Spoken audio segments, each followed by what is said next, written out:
Así es, hermanos, queremos, a través de la palabra del Señor, queremos conocerle más. Es la manera en la que Él se nos ha revelado y se nos revela. Cómo es Él, cómo obra Él, ¿sí? Y qué cosas hace. Y así podemos adorarle de una manera más correcta, sabiendo cómo es Él. Y conociendo sus excelencias, sus atributos, sus características, ¿sí? Y no nos van a tomar por sorpresa cosas. Podremos estar gozosos cuando nos ocurren cosas que aún ni conocemos o cosas que aún nos esperamos, ¿sí? Tanto buenas como malas. Hemos leído Josué capítulo 9. No sé si os habéis quedado con lo que había ocurrido en aquel momento. ¿Habéis quedado con algo de lo que había ocurrido? ¿Sí? Creo que ese es el versículo para mí el más importante del pasaje, ¿sí? Pero vamos, en todo lo que ocurrió podemos ver la mano de Dios, ¿sí? Podemos ver cómo Él obra, y si conocemos un poco más de lo que ocurre luego a Israel, sabremos que esto ocurrió por un motivo, ¿sí? Voy a hacer una pregunta, ¿sí? Que va a quedar, que quiero que quede en nosotros, y tiene que ver con nuestra relación íntima con Dios. Para todos aquellos que decimos ser cristianos y que confiamos en Dios, en su promesa, en su palabra, es importante. ¿Consultamos a Dios en nuestros días? ¿Consultamos a Él cada día? ¿Llevamos a Él las cosas que deseamos, las cosas que queremos? Es algo muy importante, ¿sabéis? Porque el hecho de ir hacia Él, ya no solo a pedirle, que también es lícito, la Biblia nos enseña a pedirle, a ser agradecidos también, pero es muy importante el consultarle a Dios, ¿de acuerdo? Y esto es lo que vamos a ver aquí en esta narración, en lo que le ocurrió al pueblo de Israel. Lo he separado en 3 puntos, ¿sí? Primero, la actitud de los enemigos, ¿vale? Lo que había ocurrido anteriormente es de que Josué ya había conquistado Jericó de una manera milagrosa. Luego se había confiado, no había ido al Señor a consultar. Esta fue la primera vez que el pueblo, al entrar en la tierra prometida, no fue a consultar a Dios. Y lo que ocurrió es que cayeron ante Ai, ante un pueblo muy pequeño. Fueron derrotados, entonces todo el pueblo se vino abajo, pero encontraron el pecado por el cual Dios había permitido esto. Entonces lo que ocurrió es que luego Dios los mandó a Ai de nuevo para luchar contra ellos y vencieron. También de manera milagrosa. Luego de esto, de que ellos vencieron en Ai, lo que ocurre es que ellos vuelven a estar eufóricos por cómo les ha ido, y se encuentran con esto: la actitud de los enemigos. ¿Qué actitud vemos en el comienzo del párrafo?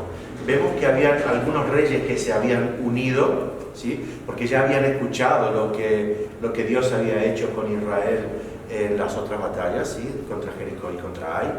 Entonces se unieron para presentarle batalla a Israel. Ellos creían que estando unidos podían hacer frente, ¿de acuerdo? Esa fue la primera actitud que vemos ahora. La segunda actitud es la de los gabaonitas, ¿sí? Ellos usaron de ingenio. Dijeron: Dios los ha sacado con poder. Esto lo vemos luego. Dios los ha sacado con poder desde Egipto, los trajo hasta aquí. Derrotaron a los reyes que estaban antes de cruzar el Jordán con Moisés, y ahora han entrado aquí y han derrotado a Jericó y han derrotado a Ai. Mejor es de que miremos alguna manera de hacer las paces con ellos, ¿sí? Los primeros reyes endurecieron sus corazones, ¿sí? ¿sí? Ellos endurecieron sus corazones y decidieron unirse para hacer frentes. En cambio, los gabaonitas buscaron diplomáticamente, aunque con engaño, con mentira, buscaron hacer la paz con el pueblo de Israel. Los gabaonitas conocieron las obras de Dios.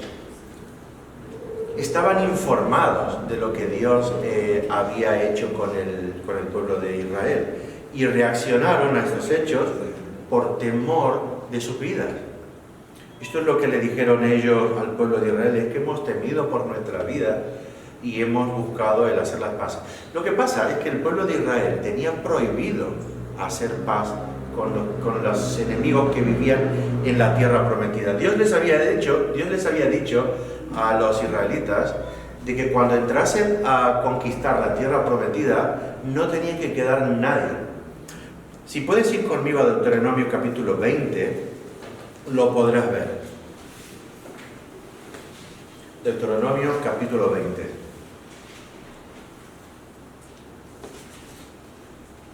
Pues entonces tenemos que los gabaonitas habían ideado un plan, ¿sí?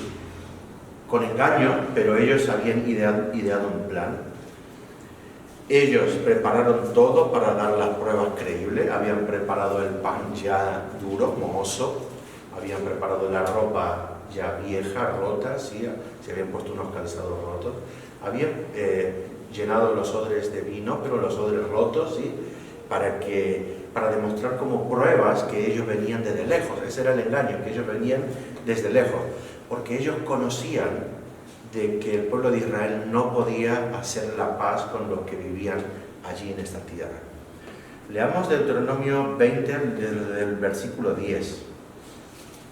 Dice así, esto es Dios hablándole: cuando te acerques a una ciudad para combatirla, le intimarás la paz. Está hablando de la ciudad, pero no de la ciudad a la tierra donde ellos iban a conquistar, sino de las ciudades que estaban fuera de la tierra que iban a conquistar, de las ciudades que estaban más lejos. Dice, cuando te acerques a una ciudad para combatirla, le intimarás la paz.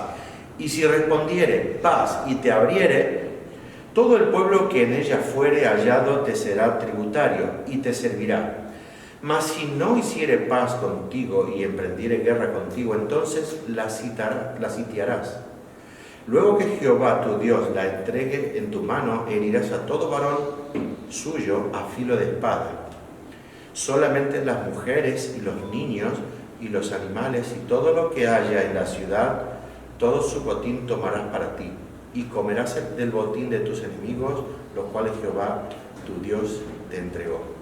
Así harás a todas las ciudades que estén muy lejos de ti, que no sean de las ciudades de estas naciones. Pero de las ciudades de estos pueblos que Jehová tu Dios te da por heredad, ninguna persona dejarás con vida, sino que los destruirás completamente: al Eteo, al Amorreo, al Cananeo, al Fereceo, al Heveo y al Jebuseo, como Jehová tu Dios te ha mandado, para que no os enseñen a hacer según todas sus abominaciones que ellos han hecho para sus dioses, y pequéis contra Jehová vuestro Dios. ¿Veis? Aquí tenemos que ellos podían hacer paz con las ciudades que estaban fuera del territorio que ellos iban a recibir como heredad. Pero con los territorios que ellos iban a recibir por heredad, ellos no tenían que hacer la paz, ellos tenían que destruir todo. El motivo, nos dice aquí, para que no os enseñen a hacer según todas sus abominaciones que ellos hacen. O sea, ellos no tenían que tener ninguna relación con las personas que vivían en Canaán, ninguna. Por eso es que tenían que eliminar a todos, ¿sí? Porque si no ellos iban a seguir luego haciendo las abominaciones de ellos, ¿sí? Entonces, ese es el motivo, y esto es lo que conocían el pueblo de los gabaonitas. Ellos sabían que tenían que ser eliminados, ¿entendéis? Y ellos creyeron que Dios iba a utilizar a Israel como un medio para eliminarlos por sus pecados. No iban a ser eliminados solamente porque Israel tenía que heredar posear la tierra. Claro, Dios iba a entregar la tierra la tierra de Canaán a Israel, pero el motivo eran sus pecados. Ellos adoraban a otros dioses. Incluso en esas adoraciones a otros dioses ellos sacrificaban a sus hijos. Había llegado hasta tal punto la maldad de esos pueblos que Dios ya había determinado quitarlos de allí y dar toda esa tierra al pueblo de Israel. Y ellos, conociendo esto, que ellos no podían obtener la paz, engañaron a Josué, ¿sí?, diciendo que eran de una tierra más lejana, y prepararon todas las pruebas para demostrar a Josué que eran de una tierra más lejana y de que ellos venían a hacer la paz porque habían escuchado de Jehová y tenían temor de Jehová. Eso es lo que ellos le plantearon. ¿Y qué vemos? Que yo creo que es lo principal, que el pueblo no consultó a Dios. El pueblo no consultó a Dios. Ellos miraron las pruebas, lo dieron por correcto, ¿sí?, y hicieron paz con ello. Esta fue la segunda vez que le pasa a Josué que no se va a consultar y que tiene resultados negativos. Es la segunda vez. La primera le pasó con Ai y esta es la segunda vez con los gabaonitas. La pregunta con la que empecé: ¿con qué frecuencia nos acercamos nosotros a Dios a consultar por las cosas que nosotros deseamos, por las cosas que queremos? ¿No deberíamos consultar a Dios y pedirle guía para saber si lo que vamos a hacer es conforme a su voluntad? Vale, conforme a su voluntad sabemos que es la palabra de Dios. Yo creo que ya os he hablado, pero no está mal repetirlo, acerca de la voluntad de Dios. Dios nos demuestra su voluntad, ¿sí? Él tiene una voluntad. La voluntad de Dios es una característica o es un atributo de Él, por la cual Él toma las decisiones, ¿sí?, de lo que hace, ¿vale? De lo que hace para Él, de lo que hace para su existencia y de lo que hace para la existencia de todo lo que ha creado, ¿sí? No sé si entendéis esto. La voluntad de Dios es el atributo por el cual Él decide toda acción, todo lo que Él va a hacer y que es necesario para Él y que es necesario para la existencia de lo que Él ha creado, ¿vale? Esa es la voluntad de Dios. Ahora, hay particularidades en la voluntad de Dios que se suelen distinguir. Y esto es importante porque nos va a hacer ver, cuando leamos la Biblia y haya pasajes que no entendemos, nos va a hacerlo ver de otra manera. Por ejemplo, hay un pasaje que dice que Dios no quiere destruir a toda persona, sino que Él quiere que todos se salven, ¿verdad? Y nosotros aquí pertenecemos a una iglesia reformada donde creemos que Él ha escogido a los que se van a salvar. Pero ¿cómo conciliamos dos pasajes? ¿Cómo conciliamos estas dos creencias o el pasaje ese con lo que nosotros creemos? Si Él dice que quiere que todo el mundo se salve, o sea que su voluntad es que todo el mundo se salve, ¿cómo conciliamos con la elección, con que Él ha decidido quiénes se van a salvar? ¿Entendéis? Pues cuando entendemos estas particularidades de la voluntad de Dios, podemos ver estos pasajes con mayor claridad. ¿Cuáles son estas particularidades? Es que Dios ha revelado, Dios tiene una voluntad que nos ha revelado, que es la Biblia. Él nos ha revelado las cosas que quiere. En esa voluntad están los mandamientos. Él dice que no quiere que nosotros mientamos, que no matemos, ¿vale?, que no codiciemos. Esa es su voluntad revelada, es lo que Él nos ha revelado y que Él quiere que nosotros hagamos, ¿verdad? ¿Se cumple eso? Eso depende mucho de nosotros, ¿verdad? Él dice que también salgamos a predicar. ¿Se cumple eso? A veces no, ¿verdad? A veces no, porque depende mucho de nosotros. Muchas veces nosotros no hacemos que se cumpla. Cuando Jesús nos enseña a orar diciendo Padre nuestro que estás en los cielos y esto. Entonces cuando Él dice hágase tu voluntad en la tierra así como en el cielo, se está refiriendo a la voluntad que Dios nos ha revelado, al no matarás, no codiciarás, a salir a predicar, a evangelizar. Se está refiriendo a esa voluntad revelada, que se cumpla aquí en la tierra de la manera que se cumple en el cielo, o sea, perfectamente. ¿Entendéis? Eso se refiere a la voluntad que Él ha revelado. Pero luego hay una voluntad de Él, que es la voluntad, le llaman la voluntad decretiva o la voluntad secreta de Él. Son todas aquellas cosas que Dios ya ha decretado y que se van a cumplir sí o sí, que no dependen de nosotros, que dependen de Él. ¿Sí? Por ejemplo, Él ya ha decretado quiénes son los que se van a salvar. ¿De acuerdo? Entonces, ¿a quién va a rescatar? Él ya ha decretado. Entonces, Él ya ha tomado esa decisión. A eso no podemos añadir nada, ni quitar nada.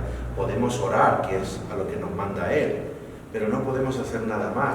Por eso es que nosotros creemos que la salvación pertenece a Él, no al esfuerzo que nosotros hagamos. ¿Entendéis? Algo más acerca de la voluntad secreta de Él. Él sabe el momento de la segunda venida del Señor Jesucristo. Nosotros no. Incluso Cristo, en su naturaleza humana, Él dijo que Él no sabía la segunda venida y que no nos compete a nosotros saberlo, sino solamente al Padre. ¿Entendéis? Eso es parte de la voluntad secreta de Dios. ¿Lo entendéis? Entonces, aquí, aplicándolo a este pasaje, ¿sí? Podemos ver cómo la voluntad que Dios le había revelado al pueblo era de que no quedase ningún habitante de la tierra de Canaán con vida. Todos tenían que ser matados para conquistar la tierra, eliminados. ¿Entendéis? Ese era el mandamiento y esa es la voluntad que tendrían que haber cumplido el pueblo de Israel. ¿Entendéis? Eso es lo que tendría que haber cumplido, lo que Dios le había mandado. Ahora, a Dios no se le escapó de la mano esto de que Josué no haya consultado y que por eso el pueblo ahora había quedado con vida. Ahora ya Dios tiene que buscar un segundo plano, cómo salvar la situación. No. Dios ya había decretado de que esto sucediera, de que los gabaonitas quedaran con vida. Para entender esto, claro, para entenderlo mejor, tendremos que ver lo que sucede luego con el pueblo de Israel, que es que empiezan a juntarse con ellos, a mezclarse con ellos, empiezan a dar sus hijas por mujeres de ellos, a cambiar. Entonces los hijos ya empiezan, las generaciones siguientes empiezan a adorar a dioses ajenos. Entonces por ese motivo ellos son castigados y son sacados de la tierra prometida. Pero bueno, eso es ya para más adelante, ¿no? Lo que quiero que entendáis es de que a Dios no se le escapa nada de lo que sucede, y esto es parte de la providencia de Dios. Nosotros tenemos que ser fieles a lo que Dios nos manda, a lo que Él nos ha revelado, ¿entendéis? Y eso es lo que tenemos que buscar, agradar a Dios cumpliendo lo que Él nos ha mandado. Aquí Josué lo que hace es no consultar con Dios. No sabemos cuál hubiese sido la respuesta. Bueno, a ver, sabemos de que Dios le iba a decir, ¿qué es lo que yo te he mandado? Eliminar todas las personas que estaban en ese lugar. Es porque esa es lo que la voluntad revelada, ¿verdad? Pero a Dios no se le ha escapado de que lo consulte. ¿Entendéis? Con esto Dios lo que ha demostrado es de que hay un momento en que sus seguidores le dan la espalda. Eso es lo que ha demostrado Dios, así permitiendo que ocurra esto. Y esto no le sucede solo al pueblo de Israel, esto no sucede a nosotros. ¿Cuántas veces consultamos nosotros con Dios? ¿Habéis consultado a alguno de vosotros, los que están casados, para casarse? ¿Habéis consultado con Dios? No he dicho que le hayáis pedido a Dios por vuestro matrimonio, sino, ¿habéis consultado si era el momento, si era la persona? ¿Habéis hecho la consulta esta a Dios? ¿Habéis consultado los que tenéis carrera, alguna carrera o los que vais a estudiar?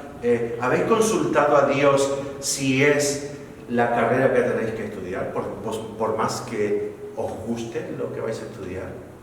Si es lo correcto, si es en el lugar que tenéis que estudiar. ¿Entendéis? Es importante. Cuando estamos buscando un trabajo, vale, vamos a pedir a Dios por un trabajo y es bueno, vamos a pedir a Dios por un trabajo. Pero luego, cuando salen las oportunidades, oramos a Dios, preguntándole a Dios, consultándole a Él, si es lo que Él quiere para nosotros, si va a ser un trabajo para bendición. Cuando queremos tener un hijo, estamos deseosos por tener un hijo. Sabemos que los hijos son una bendición, porque la Biblia nos enseña que son una bendición, pero ¿consultamos a Dios si es el momento? ¿Consultamos a Dios si va a ser de bien, si va a ser un hijo para la adoración a Él? ¿Lo entendemos? Es muy importante pedir, es muy importante adorar a Dios en oración, es muy importante interceder por nuestros hermanos, es muy importante dar gracias a Dios, pero es muy importante consultar a Dios. Él nos dará la respuesta. Tenemos la voluntad revelada en la Biblia, pero también su Espíritu Santo va a obrar para guiarnos para una respuesta que a Él agrade. Señor, ¿qué debo hacer con los gabaonitas? Es lo que tendría que haber dicho. No utilizar gabaonitas porque no sabía de dónde eran, pero Señor, ¿qué tengo que hacer? Es lo que tendría que haber consultado Josué y los príncipes, los líderes de aquel momento de Israel. Hicieron pacto de paz. Este es nuestro tercer encabezado, nuestro último encabezado. Hicieron pacto de paz. Josué y los príncipes de Israel juraron hacer paz con los enemigos. ¿Pecaron por no consultar a Dios? Sí. ¿Pecaron incumpliendo su pacto con los gabaonitas?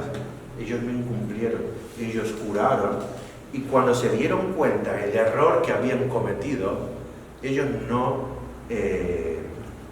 deshicieron, aún sabiendo de que habían sido engañados. Eso no eliminó el pacto, no eliminó el juramento, porque ellos lo hicieron ante Dios. El engaño no fue culpa, ellos cuando juraron ante Dios hacer paz, pero el engaño fue culpa de los gabaonitas. Ellos fueron los que engañaron. Ellos juraron con ingenuidad, pero puede venir al Levítico capítulo 5 versículo 4 conmigo y vamos a leer Levítico capítulo 5 versículo 4.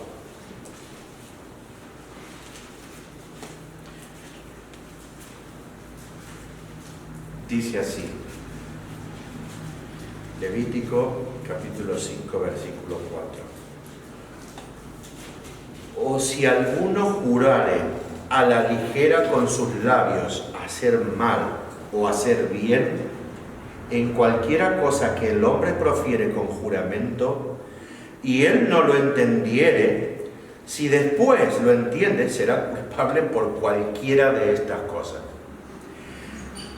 O si alguno jurare a la ligera con sus labios hacer mal o hacer bien, en cualquiera cosa que el hombre profiere con juramento, y él no lo entendiere, si después lo entiende, será culpable por cualquiera de estas cosas. Hermanos, ellos fueron engañados, pero ellos juraron ante Dios. Ellos no podían deshacer su juramento ante Dios. Ellos ya habían jurado. Por eso es que ellos tenían que cumplirlo. Por eso es que ellos no dijeron, bueno, no, hemos sido engañados, ahora los vamos a matar. No, no podían, porque ante Dios habían hecho esa promesa. Y ellos conocían esto, porque esta palabra fue dada a ellos. ¿Veis que ellos, a pesar de haber pecado cuando no consultaron a Dios, pero ellos, conociendo lo que Dios les había dicho, cumplieron? ¿Entendéis? Vale. Ellos sí pecaron ante Dios por el hecho de no consultar.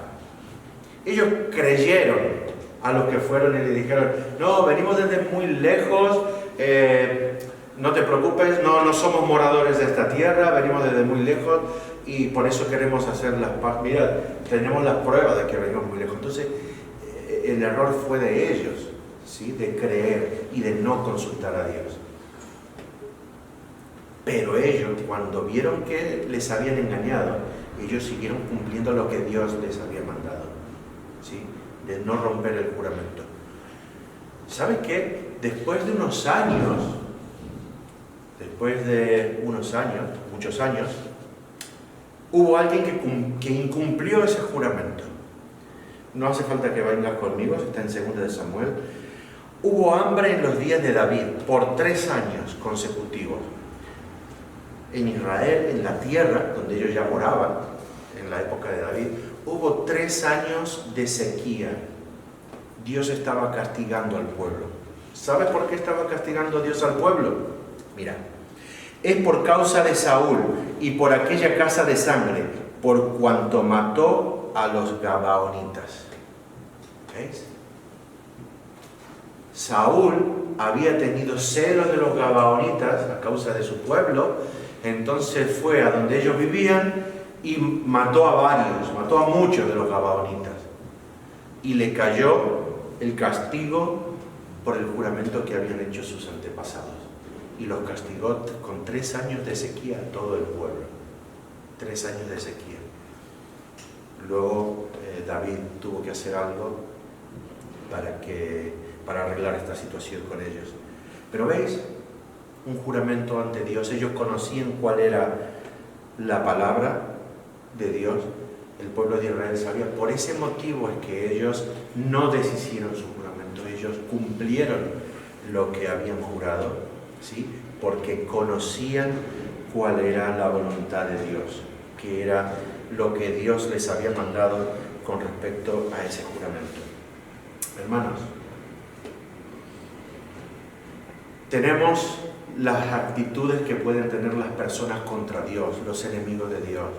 Pueden buscar confrontación, ¿verdad? Y conocemos personas que buscan confrontación contra el pueblo de Dios hoy en día, en cualquier parte del mundo, ¿verdad? Hay persecución en redes sociales, ¿sí? En las calles, en diferentes partes del mundo. Hay lugares en los que aún es peor la persecución. Sabemos que las actitudes de estas personas cuando afrentan a las cosas de Dios es muy mala, con mucha maldad, incluso hasta matar a creyentes. Pero hay otro tipo de personas que deciden convivir, aunque no en enemistad y buscando confrontación, pero sí convivir, y viven entre nosotros, ¿verdad? No solo familiares, amigos, que por educación, ya por su manera de ser, como los han criado, deciden, en su decisión está, aunque no, quizás no quieren escuchar a Dios, pero conviven con nosotros, ¿entendéis? Incluso algunos hasta tienen temor de Dios, como en el caso de los gabaonitas. Temieron por su vida, por eso llegaron a hacer lo que hicieron. Entonces, esas son las actitudes que tienen las personas que deciden no creer en Dios, pero algunos en confrontación y otros conviviendo con los creyentes. Hermanos, cada cosa en nuestras relaciones, con nuestras amistades, en nuestra vida diaria, con las relaciones con nuestros compañeros en el trabajo, en las relaciones con nuestros familiares que no son creyentes, debemos consultar cada cosa que hagamos con nuestros amigos o las cosas que queremos hacer en nuestra vida íntima. Todas las cosas las debemos consultar con Dios. Nuestra vida debe ser continuamente de consulta a Dios, porque nosotros creemos que Él es el soberano, que Él es el que nos cuida, el que nos protege, el que al que tenemos que agradar con nuestros actos. Nosotros somos los pecadores que hemos sido rescatados. Nosotros somos los que deberíamos de estar agradecidos, buscando cada día el hacer la voluntad de Dios. Y debemos ser fieles a su voluntad, a lo que Él nos ha revelado. Debemos buscar el conocerle más, saber cómo es Él, las cosas que nos manda Él a hacer. No podemos vivir dependiendo de nuestras emociones. ¿Cuántas veces habremos escuchado? No, es que yo me siento eufórico, voy a hacer todo lo posible para el Señor. Sí, me alegra muchísimo. Estamos eufóricos, pero un día estamos eufóricos. Y cuando no estamos bien, cuando la tristeza nos invade, buscamos al Señor en esos momentos. Nuestra vida tiene que ser en todo momento para el Señor. En todo momento buscar el agradar a Dios. No solamente en los momentos eufóricos. Nuestras emociones varían a diario, ¿sí? Podemos levantarnos de maravilla y ocurrirnos algo a las pocas horas y nuestras emociones están totalmente abajo. Nuestra confianza en Dios no se debe basar en nuestras emociones, sino en lo que conocemos de Dios, en lo que Él nos promete, en lo que Él nos enseña de cómo es Él, en su fidelidad, en su amor. ¿Entendéis? Por último,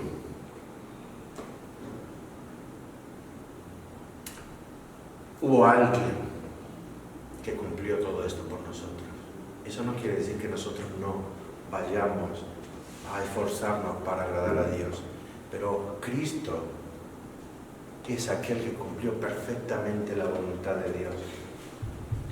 Cristo cumplió perfectamente la voluntad de Dios.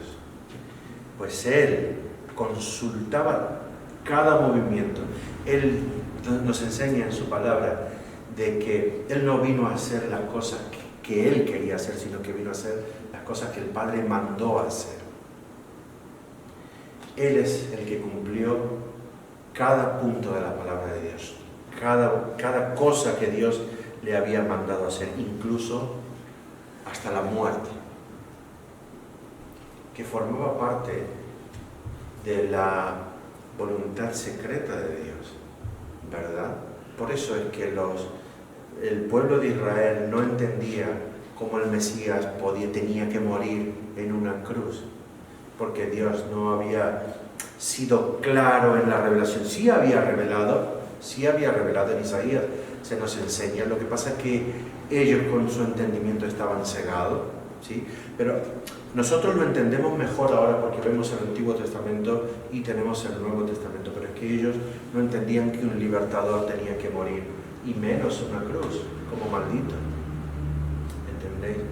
Entonces, sí que Cristo cumplió con toda la voluntad del Padre por nosotros, para que nosotros pudiéramos ser justificados a través de Él. Él es el pueblo de Dios por nosotros unidos a Él, ¿sí? Y damos gracias por esa obra tan maravillosa de Jesucristo. Vamos a orar pidiendo al Señor que obre con su palabra en nosotros y agradeciéndole por revelarnos estas cosas maravillosas acerca de Él y de cómo obra Él. Oremos.